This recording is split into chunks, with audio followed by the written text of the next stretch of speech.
चांदनी के साये में एक खोई हुई दुआ। पुराने शहर की वो हवेली आज भी अपनी दीवारों में कई सदियों के राज दफन किए हुए थी। शहर के कोलाहल से दूर तंग गलियों के आखिरी छोर पर स्थित इस हवेली में 19 साल की आयशा अपनी छत पर खामोश खड़ी थी। आसमान में पूरा चांद अपनी दूधिया रोशनी बिखेर रहा था, लेकिन आयशा की आंखों में एक अजीब सी बेचैनी थी। उसके दाहिने हाथ में पीतल का एक पुराना कंगन था, जिसके नक्काशीदार किनारों पर वक्त की धूल जम चुकी थी। ये कंगन उसकी दादी ने उसे बचपन में दिया था। दादी अक्सर कहती थीं, आयशा, ये सिर्फ धातु का टुकड़ा नहीं है, ये एक अमानत है। हमारे खानदान की एक रूहानी दुआ इसमें कैद है। जब तक ये तुम्हारे पास है, कोई साया तुम्हारा रास्ता नहीं रोक पाएगा। लेकिन याद रखना, दुआ तब तक ही असर करती है जब तक तुम्हारा यकीन अटूट हो। बात 5 साल पहले की है, जब आयशा महज 14 साल की थी। दादी ने उसे एक पुरानी चमड़े की जिल्द वाली किताब सौंपी थी। उस किताब के पन्ने मखमली थे और उस पर लिखे शब्द चांदनी की रोशनी में चमकने लगते थे। दादी ने कहा था कि ये किताब दुआओं का खजाना है, जो पीढ़ी दर पीढ़ी उनके परिवार की रक्षा करती आई है। लेकिन दादी के इंतकाल के ठीक 1 हफ्ते बाद वो किताब रहस्यमयी तरीके से गायब हो गई। संदूक का ताला सलामत था, अलमारी की चाबी आयशा के पास थी, फिर भी वो किताब हवा में कपूर की तरह उड़ गई। उस दिन के बाद से आयशा की रातों की नींद उड़ गई। उसे अक्सर महसूस होता कि हवेली के सुनसान गलियारों में कोई उसके पीछे चल रहा है। कभी बंद कमरों से पन्ने पलटने की सरसराहट आती तो कभी रात के सन्नाटे में दादी की आवाज गूंजती, आयशा, उसे ढूंढो, वक्त निकला जा रहा है।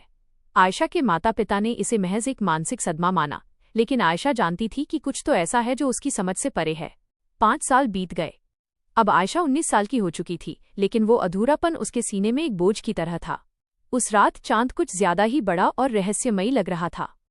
अचानक उसके हाथ के कंगन से एक ठंडी लहर उठी और उसकी कलाई बर्फ जैसी ठंडी पड़ गई।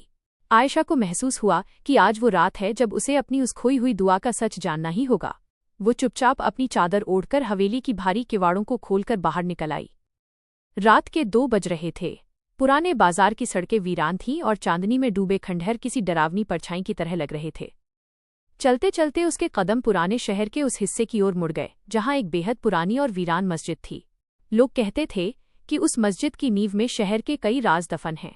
जैसे ही आयशा ने मस्जिद के सहन में कदम रखा, उसे एक सफेद लिबास में लिपटे बुजुर्ग शख्स दिखाई दिए। उनकी पीठ आयशा की तरफ थी और वे आसमान की ओर हाथ उठाकर कुछ बुदबुदा रहे थे। आयशा का दिल जोर जोर से धड़कने लगा। उसने हिम्मत जुटाकर पूछा, आप कौन हैं और इस वक्त यहाँ क्या कर रहे हैं? वह बुजुर्ग धीरे से पलटे। उनकी आंखों में एक अजीब सी चमक थी, जैसे उनमें पूरी कायनात का नूर सिमटा हो। उन्होंने मुस्कुराते हुए कहा, मैं तुम्हारा ही इंतजार कर रहा था आयशा। 5 साल बहुत लंबा वक्त होता है एक दुआ को पहचानने के लिए। आयशा के कदम ठिठक गए। आपको मेरा नाम कैसे पता, और मेरी दादी की वो किताब, क्या वो आपके पास है? बुजुर्ग ने अपनी चादर के भीतर से वही पुरानी किताब निकाली। आयशा की आंखों में चमक आ गई। वो लपककर किताब की ओर बढ़ी, लेकिन बुजुर्ग ने उसे पीछे हटा लिया। इसे लेने से पहले इसकी कीमत जान लो। हर दुआ का एक हक होता है। क्या तुम अपनी रूह के उस डर को छोड़ने के लिए तैयार हो जिसने तुम्हें इन 5 सालों में घेरे रखा? आयशा ने सिर हिलाया। बुजुर्ग ने किताब उसे सौंप दी। आयशा ने कांपते हाथों से किताब खोली, लेकिन उसके होश उड़ गए। किताब के सारे पन्ने खाली थे। न कोई दुआ, न कोई मंत्र, न कोई नक्शा। ये क्या है? ये पन्ने खाली क्यों हैं? क्या आपने मेरे साथ मजाक किया है? आयशा की आवाज में गुस्सा और हताशा थी। बुजुर्ग खिलखिलाकर हंसे। उनकी हंसी में एक रूहानी सुकून था। बेटी, दुआ कागज के पन्नों पर नहीं लिखी जाती, वो तो इंसान के यकीन और उसकी नीयत में होती है। तुम्हारी दादी ने ये किताब तुम्हें इसलिए दी थी ताकि तुम अपने भीतर की ताकत को पहचान सको। पन्ने इसलिए खाली हैं क्योंकि तुम्हारी जिंदगी की किताब तुम्हें खुद अपनी नेकियों से लिखनी है। वो गायब भी इसलिए हुई थी ताकि तुम उसे बाहर ढूंढने के बजाय अपने अंदर झांक सको। आयशा वहीं घुटनों के बल बैठ गई।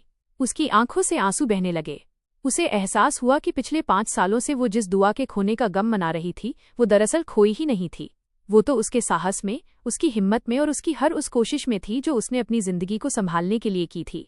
अचानक उसके हाथ का पीतल का कंगन एक तेज रोशनी के साथ चमक उठा और टूटकर जमीन पर गिर गया। जैसे ही कंगन टूटा, आयशा को अपने शरीर में एक अजीब सी ऊर्जा महसूस हुई। वो भारीपन जो बरसों से उसके दिल पर था, गायब हो चुका था। उसने जब सिर उठाकर देखा तो वो बुजुर्ग वहां नहीं थे।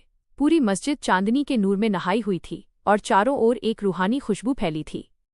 आयशा खाली किताब लेकर वापस अपनी हवेली की ओर चल पड़ी। अब वो रास्ता डरावना नहीं लग रहा था। उसे समझ आ गया था कि असली करिश्मा किसी बाहरी वस्तु में नहीं बल्कि खुद पर किए गए विश्वास में होता है। अगली सुबह आयशा ने उस खाली किताब के पहले पन्ने पर अपनी कलम से लिखा, दुआ कभी खोती नहीं, वो बस हमारे जागने का इंतजार करती है। समय बीतता गया। आयशा ने उस दिन के बाद से कभी पीछे मुड़कर नहीं देखा।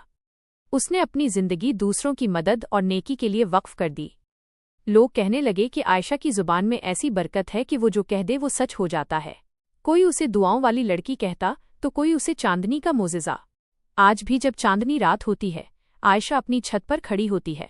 अब उसके हाथ में कंगन नहीं होता, लेकिन उसका चेहरा उस टूटे हुए कंगन से कहीं ज्यादा चमकता है। वो जान चुकी है कि इंसान खुद अपनी सबसे बड़ी दुआ है, बशर्ते वो अपने भीतर छिपे उस नूर को पहचान ले जो खुदा ने हर रूह में फूंका है। चांदनी का रहस्य अब सुलझ चुका था। खोई हुई दुआ मिल गई थी और वो दुआ आयशा का अपना यकीन था।